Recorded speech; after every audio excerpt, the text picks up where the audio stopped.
Muito bem. Meus irmãos, é óbvio, né, que quando a gente vê um vídeo assim, né, e a intenção não é chocar os irmãos quanto aquilo que a igreja primitiva vivia na sua época. Mas quando a gente olha, né, para essas coisas, quando a gente olha tudo que a história nos conta a respeito de sermos cristãos e das pessoas que lutaram para ter uma vida cristã, e quando a gente faz uma analogia com os tempos de hoje, com a igreja atual, a gente começa a ver, né, o quanto às vezes banal tem sido a vida cristã da igreja de forma geral e até de cada um de nós. O que devia nos chocar acaba às vezes nos constrangendo, porque a gente vê que em tempos como esse, né, ali no final foi falado exatamente isso, né, que a igreja foi se tornando pura, porque somente aqueles que entendiam, aqueles que realmente almejavam viver uma fé verdadeira, genuína, cristã, é que tinham a coragem de se dizer cristãos, porque estavam dispostos a ter uma vida voltada para isso, dispostos mais do que isso, a perder a sua vida em função da fé cristã. E nessa manhã eu queria, agora baseado no texto que está em Filipenses, capítulo 1, coloca para mim, por favor. Quem tiver com as suas Bíblias aí, pode abrir. Carta de Paulo aos Filipenses, capítulo 1, do verso 27 ao número 30. Paulo, escrevendo à igreja de Filipe, vai falar um pouco de como deveria ser o proceder daquela igreja, e eu acredito que também ela se estende a nós nos dias de hoje, no que diz respeito a como nós devemos viver, praticando e vivendo a fé evangélica, a fé em nosso Senhor Jesus Cristo. Filipenses, capítulo 1, verso 27 ao de número 30, diz assim: vivei, acima de tudo, por modo digno do Evangelho de Cristo, para que, ou indo ver-vos, ou estando ausente, ouça, no tocante a vós outros, que estáis firme em um só Espírito, com uma só alma, lutando juntos pela fé evangélica, e que em nada estáis intimidados pelos adversários, pois o que é para eles prova de evidente perdição, é para vós outros de salvação, e isto da parte de Deus. Porque vos foi concedida a graça de padecerdes por Cristo, e não somente de crerdes nele. Pois tendes o mesmo combate que vistes em mim, e ainda agora ouvis que és meu. Muito bem. Quando a gente ouve esse texto, né, Paulo escrevendo à igreja de Filipos, ele estava pensando como deveria continuar sendo o proceder daquela igreja. E ele lá no verso 27, ele começa dizendo algo muito importante. Ele começa dizendo o seguinte: vivei acima de tudo, por modo digno do Evangelho. Eu queria que a gente baseasse nessa reflexão hoje, nessa manhã, na sua centralidade em cima desse versículo, né? Paulo está falando de uma vida terrena, de uma vida prática. Ele está dizendo, vivei. Ele está falando para a igreja qual deve ser a prática de vida dos irmãos da igreja para a igreja de Filipos naquele tempo. E ele diz, Vivei, ou seja, acima de tudo, acima de qualquer coisa, acima de tudo que possa parecer mais importante, tenha a sua vida acima de tudo por modo digno do Evangelho de Cristo. Amados, o que Paulo está dizendo? Quando a gente fala de vida, e a gente pensa na nossa vida aqui, a Bíblia nos diz que a nossa vida aqui, que aquilo que a gente vive aqui hoje, é uma vida passageira. E que nós não devemos nos considerar como cidadãos deste mundo. Que nós devemos enxergar que a nossa vida, que nós pertencemos a uma outra pátria, e que a nossa vida mesmo, ela vai ser uma vida diferente, porque aqueles que creem em Jesus Cristo foram comprados por alto preço, e o que está reservado para nós é uma pátria celestial. Então a Bíblia diz que aqui nós somos o quê? Forasteiros. Que aqui nós não vivemos nesse mundo, ou que nós não devemos viver nesse mundo de acordo da mesma maneira que o mundo é conduzido e que ele é vivido. Ele nos convida, e ele convidava a igreja a viver de uma maneira diferente, enxergando que a nossa pátria, nós como seres viventes, devemos viver essa vida aqui, de modo simplesmente digno ao Evangelho de Cristo. E o que é o Evangelho de Cristo? Quando Jesus Cristo veio nessa terra, quando Jesus Cristo se deu em nosso favor, quando Jesus Cristo entregou a sua vida em nosso favor, o que Ele prometeu para nós daí em diante? Uma vida cheia de alegrias, de prosperidades, de bênçãos.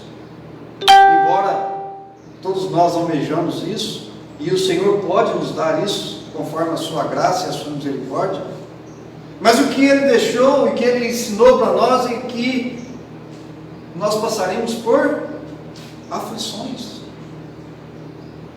Ele deixou bem claro: quem quiser me seguir, quem quiser ser um seguidor meu, toma a sua cruz. Quando ele olha para a cruz, ele vê o que ele enxerga. Jesus Cristo enxerga o sofrimento, porque ele sabia tudo aquilo que ele ia passar. Então, quando nós olhamos para a fé em Cristo Jesus, quando nós enxergamos, quando nós entendemos que nós devemos viver uma vida diferente, é olhar para aquilo que nos foi proposto pela palavra, e não olhar para aquilo que o mundo propõe que nós vivamos hoje. Nós precisamos entender que viver uma vida de modo digno diante do Evangelho é corresponder com aquilo que já foi feito por nós. E quando eu quis colocar aquele vídeo, antes da gente iniciar essa nossa reflexão, é para que a gente tivesse um paralelo apenas de qual tem sido a dignidade que tem sido proposta em nossas vidas, se comparado a tudo aquilo que aqueles irmãos viveram naquela época. Aqueles irmãos, com certeza, quando buscavam ter uma vida de defesa do Evangelho de Cristo, o que eles estavam enxergando? Eles não estavam enxergando a sua vida prática do seu dia a dia, porque senão, irmãos, eles estariam escondidos, eles estariam negando o Evangelho, eles estariam fugindo da perseguição. Mas pelo contrário, aquelas pessoas, eles expunham a sua fé em Cristo, eles colocavam a sua fé de modo a incomodar as pessoas, porque eles sabiam que mais importante era agradar a Deus e viver de uma forma digna o Evangelho que estava sendo proposto, a ponto de ser, como vocês viram aqui, presos, torturados, levados como espetáculo, ali no Coliseu, para os animais serem devorados, ou serem crucificados como tochas humanas. Enfim, mas era algo que eles já conheciam, eles sabiam que eles podiam passar por aquilo, mas eles estavam dispostos a viver uma fé digna. E o que quer dizer dignidade? dignidade, aqui eu fui procurando lá no dicionário, a palavra digno quer dizer que merece, credor. Quando nós dizemos assim, porque Deus é digno do nosso louvor, da nossa adoração, nós estamos dizendo que Ele é merecedor, nós estamos dizendo que Ele é digno, porque Ele é único, Ele pagou o preço, Ele paga o preço, Ele é digno do nosso louvor, da nossa adoração, porque Ele é Deus. Quando nós fizermos essa analogia, viver de modo digno, será que nós hoje como cristãos nós temos o direito de sermos reconhecidos como pessoas dignas do Evangelho? Ou merecedoras do sacrifício de Cristo? Será que nós temos vivido uma fé evangélica que quando quando Deus olha para Jesus Cristo, o seu Filho unigênito sacrificado, Ele enxerga em nós o reconhecimento de todo o sacrifício que Ele fez? Será que quando Deus lembra da cruz e quando Ele olha para as nossas vidas, nós temos dignificado o amor de Deus por cada um de nós? Paulo faz esse convite a nós demonstrarmos que nós valorizamos essa graça, essa misericórdia. Meus amados, por que Deus enviou o seu Filho? Por que Deus resolveu enviar Jesus Cristo? Porque Ele nos ama, porque Ele quer o nosso bem, mas Ele quer que nós correspondamos a esse amor de modo a viver de maneira digna ao Evangelho de Cristo, que é o que nos foi deixado. E aí, ele vai escrevendo essa carta à igreja de Filipos, e ele continua dizendo, para que, ou indo ver-vos, ou ele estivesse visitando a igreja de Filipos, ou estando ausente, não estando diante da igreja, ouça no tocante a vós outros, que estáis firmes em um só espírito, com uma só alma, lutando juntos pela fé evangélica. O que ele está dizendo aqui? Olha, eu quero que vocês vivam de maneira digna do Evangelho, não apenas no que diz respeito à aparência de ter uma fé.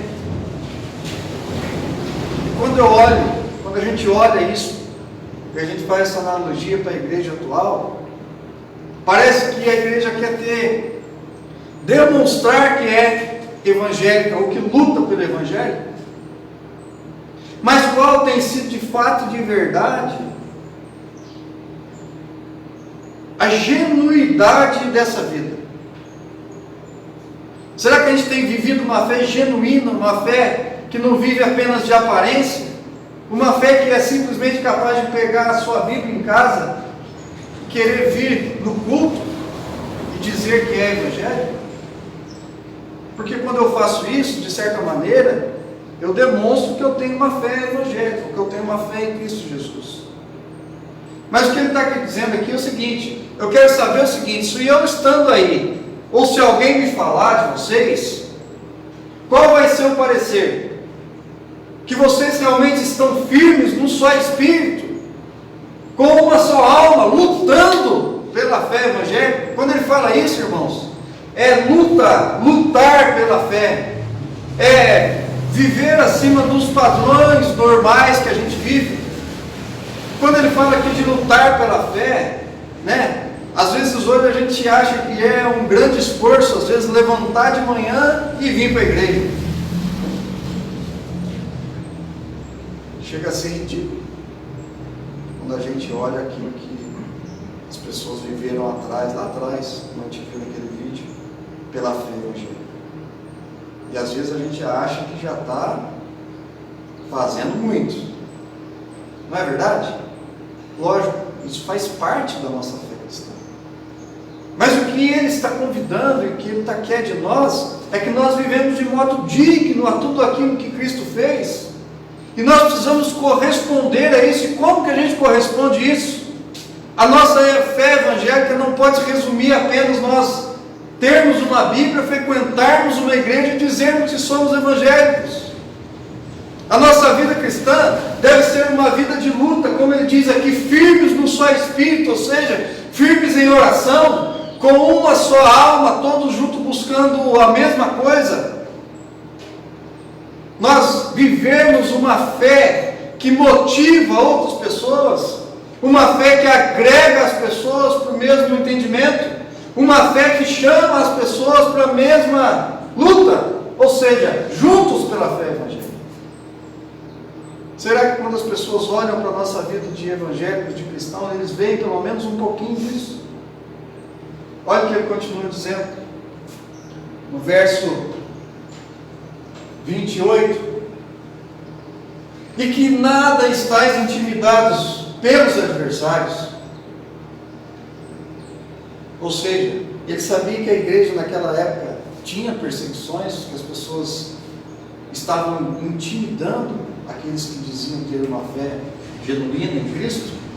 Eu quero ouvir, é isso que ele está dizendo, quando eu for aí, ou quando eu for ouvir falar da igreja, eu quero que ouça que vocês não estão sendo intimidados, ou seja, nada daquilo que perturba a fé de vocês é maior do que a luta que vocês têm pela fé cristã, que vocês são valentes, corajosos, que vocês têm coragem de falar de Cristo, que vocês não têm vergonha de expor o Evangelho, que vocês onde vão se sentem bem em falar de Cristo e do seu amor.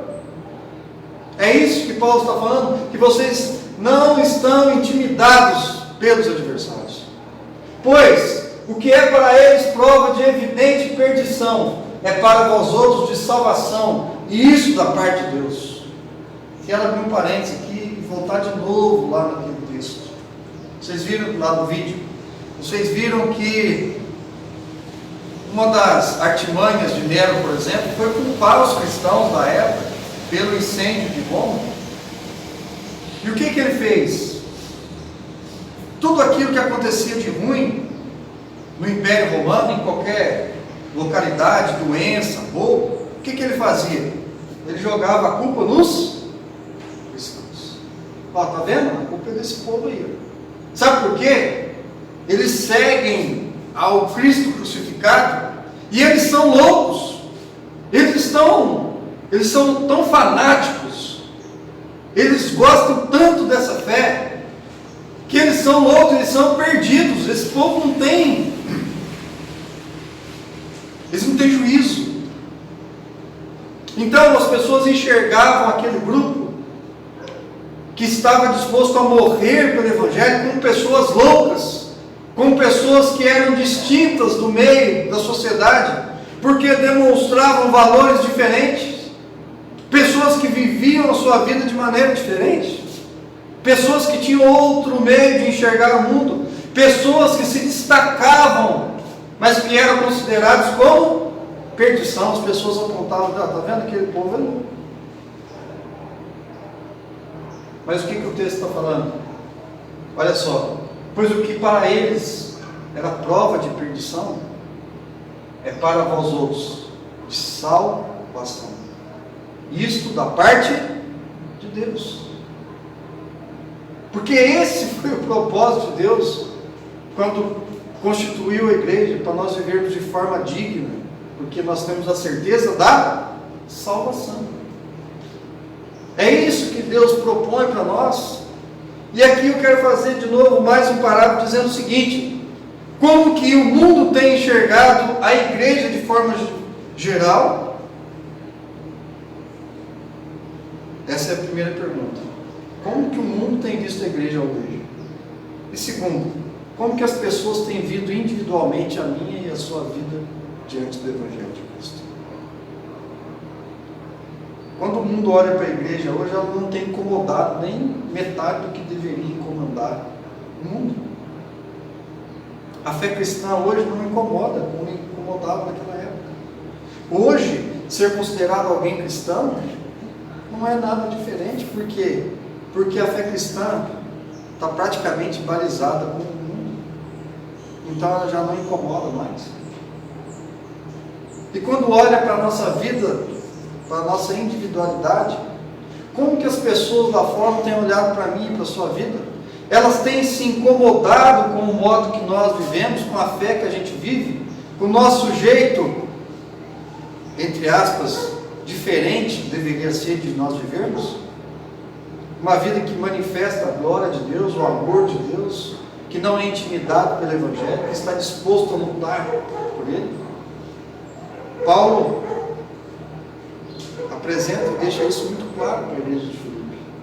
Qual que é o modo digno que nós devemos viver? Pelo Evangelho. Coloca para mim, Bia, por favor, Filipenses, capítulo 3, verso 17 e 21. Ele está dizendo assim: irmãos, continuando escrevendo para a igreja de Filipos, irmãos, sede imitadores meus e observai os que andam segundo o modelo que tende em nós. Ele está se usando, ele está se colocando como modelo, e eu acho que ninguém melhor do que Paulo para servir de modelo para a igreja, de alguém que olhava para a pátria celestial como algo que ele almejava. Irmãos, sede imitadores meus, observai os que andam segundo o modelo que tem em nós. Pois muito andam entre nós, dos quais repetidas vezes eu vos dizia, e agora vos digo, até chorando, que são inimigos da cruz de Cristo. Olha, muitos que andam entre nós, ou seja, muitos que frequentam o mundo evangélico ou a igreja, mas que são inimigos da cruz de Cristo, o destino deles é a perdição, o Deus deles é o ventre, e a glória deles está na sua infâmia, visto que só se preocupam com as coisas terrenas. 20. Pois a nossa pátria está nos céus, de onde também aguardamos o Salvador, o Senhor Jesus Cristo. Olha o que Paulo está falando, volta no 19, por favor, Bia. Sabe o destino desses, que estão até no meio de nós, ou seja, ele está falando que está no meio do povo da igreja, mas aqueles que têm dentro deles a perdição, o Deus dele é o ventre, é a vida dele que é mais importante, a glória deles está na sua infâmia, visto que só se preocupam com as coisas terrenas. O que Paulo está fazendo? Tende em mim o modelo. Modelo, sabe o que Paulo está falando? Sabe qual que era o modelo? Nós já falamos e pregamos aqui sobre isso. Paulo era alguém rico, influente. Paulo era alguém que conhecia da lei, alguém que tinha muitas posses, e alguém que entendeu que esta vida aqui é muito menos valiosa do que aquilo que está proposto para aqueles que creem em Jesus Cristo. Foi isso que ele fez. E ele convida aqui, tende em mim o mesmo modelo. Eu sou o modelo. Olha para a minha vida. Volta lá para mim, Filipenses 27, 27, verso 29. E aí, depois dele falar aquilo tudo, ele vai para o verso 29 e diz assim: porque vos foi concedida a graça de padecerdes por Cristo, e não somente credes nele. Olha o que Paulo está falando. Foi-nos concedida a graça de quê? De nós padecermos por Cristo. E sabe o que é pregado hoje nas igrejas? Hoje o que tem valor é você fazer parte de uma igreja onde o que está proposto para você ali é só bênção, só conquistas, coisas materiais, coisas que vão fazer da sua vida terrena aqui algo prazeroso. Eu quero deixar uma pergunta aqui para a igreja, para todos aqueles que estão ouvindo. Será que Cristo foi pregado numa cruz? Será que Deus entregou o único filho que ele tinha para morrer numa cruz, para que eu e você tivéssemos uma vida de prosperidade, de bênçãos, nesse curto espaço de tempo que nós vivemos aqui, nesse lugar chamado Terra. Irmãos, é muita falta de coerência. Agora olhe para o outro lado. Sabe por quê que Deus fez isso? Porque Ele quer dar para nós algo eterno. Porque Ele quis dar para nós algo que não se destrói. Algo que tem um preço valioso. Algo que é o que nós devemos almejar com todas as nossas forças. E o que nós temos feito com isso? Nós temos valorizado o que nós vivemos hoje. E às vezes nem paramos para pensar naquilo que está reservado para nós. Sabe por que aquelas pessoas estavam dispostas a morrer pelo Evangelho? Porque elas tinham uma fé genuína, uma fé que cria nas promessas de Deus, uma fé que sabia que o que estava reservado para aqueles que se mantiverem fiéis é algo maravilhoso, é algo muito melhor que aquilo que a gente pode viver de melhor nessa terra. E Paulo está dizendo isso. Olha o que ele está dizendo: porque nos foi concedido. Sabe por quê, irmão? Só é concedido para quem entende isso. Para os outros vai parecer loucura, mas para quem foi alcançado pela graça, para quem foi alcançado por esse Evangelho, para quem teve a sua vida transformada, isso é concessão. Deus nos concedeu esse privilégio de nós entendermos que se nós sofrermos aqui com Cristo e por Cristo, algo maravilhoso está reservado para nós. E olha só, é graça nós padecermos por Cristo, não apenas crer nele. Sabe por quê, irmãos? Porque crer nele, a Bíblia diz que até os demônios creem. Mas para nós é graça nós entendermos que Deus deu o seu Filho para morrer por nós, para que nós tivéssemos uma herança incorruptível, algo que ninguém pode roubar de mim e de você. Talvez aquilo que a gente possa conquistar aqui na terra hoje, com certeza é algo que não será eterno para nós. Como a Bíblia diz: ajuntais tesouros lá no céu, onde a ferrugem, a traça não consome, porque tudo aquilo que a gente fizer de bom aqui vai ficar aqui e vai acabar aqui. Mas o que a gente tem que ajuntar são tesouros celestiais. E era isso que aquele povo fazia. Demonstração de fé, de ousadia, de crença, de amor ao Evangelho, com a disposição de entregar e dar a sua vida. Como tem sido hoje a igreja? Será que nós temos vivido 10% disso? Irmãos, vamos querer buscar isso, vamos querer viver isso. É só isso que vale a pena. Eu quero partir para o final, verso 30, ele diz assim: pois tende o mesmo combate. Olha só, durante todo o texto ele está falando de luta, ele está falando de combate, não está falando de passeio, não está falando de privilégio, não está falando de alegria.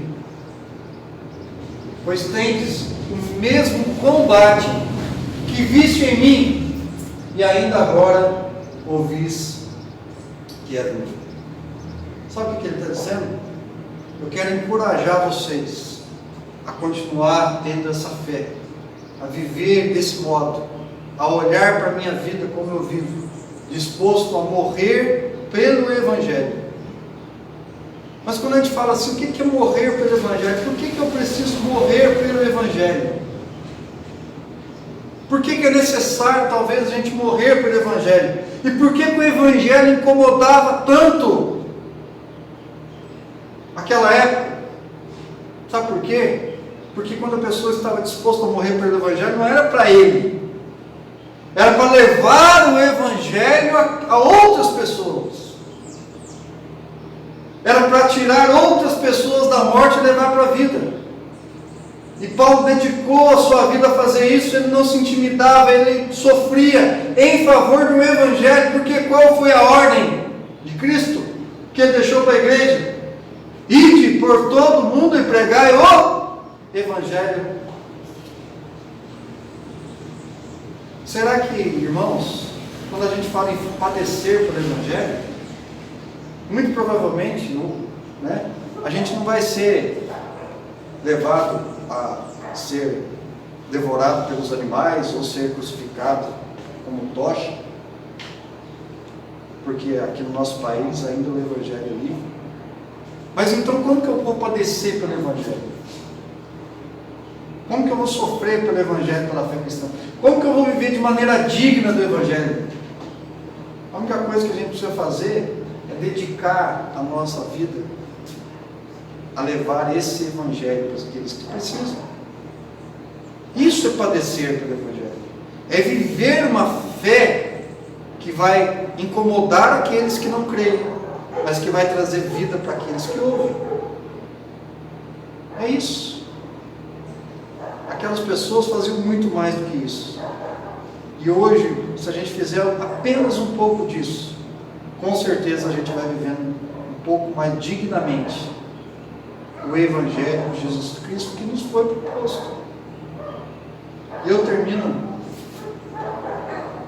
fazendo uma pergunta, né, e depois lendo mais um versículo. Nossa vida cristã tem dignificado o Evangelho de Cristo? Nossa vida cristã tem dignificado a cruz de Cristo? Mais uma vez, quando Deus olha para Jesus Cristo, quando Ele olha para a nossa vida, nós temos correspondido ao amor de Cristo, ao amor de Deus, e ao sacrifício de Jesus Cristo, aceitando, se dando, por mim e por você, pecadores? Nós temos correspondido a esse amor, nós temos correspondido a essa entrega. E eu termino colocando Filipenses, coloca para mim, por favor, Filipenses, ele ainda continua falando, capítulo 2, verso 20 e 21.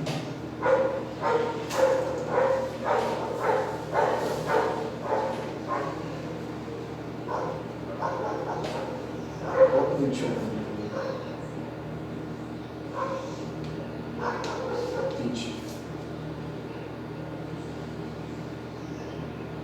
Porque a ninguém tenho de igual sentimento, que sinceramente cuide dos vossos interesses, pois todos eles buscam o que é seu próprio, não o que é de Cristo Jesus.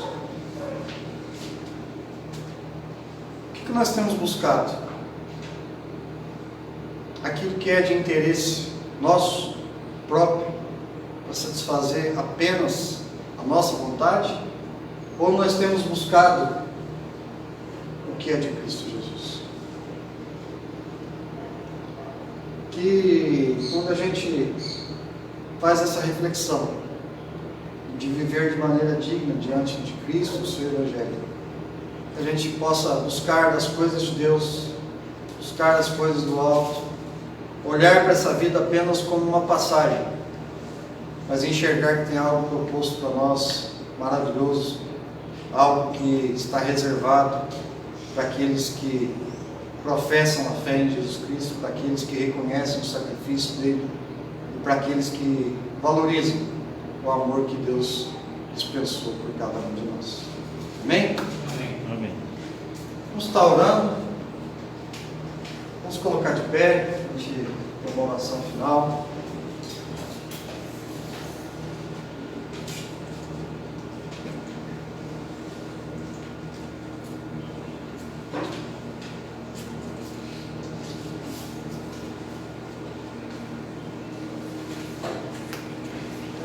Queria que nessa oração você colocasse a sua vida, né, a nossa vida diante de Deus, para que a gente possa realmente ser incomodado pela sua palavra, para que a gente possa refletir sobre os nossos atos, nosso modo de viver, que a gente busque realmente ter uma vida digna diante de Deus, que valorize o seu sacrifício, que isso nos motive, né, a viver de maneira a agradar a Deus e ser não apenas reconhecido como pessoas que professam uma fé, porque nós frequentamos uma igreja, mas sermos reconhecidos talvez por aqueles que não nos conhecem, mas quando olhem para nós, enxerguem em nós pessoas diferentes, pessoas que manifestam uma fé genuína em Cristo Jesus. Vamos orar.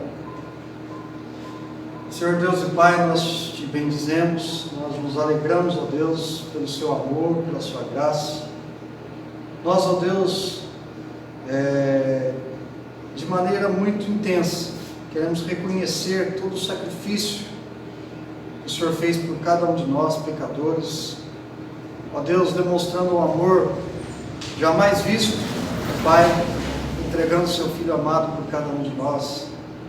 Ó Deus, que o Teu Santo Espírito nos ajude, ó Deus, a vivermos uma vida, ó Deus, que busque ser digna diante do Senhor, do Teu Evangelho, que não envergonhe o Senhor, o Teu Evangelho, e que esteja disposto, ó Deus, a levar a Sua palavra e a Sua salvação àqueles que ainda não Te conhecem.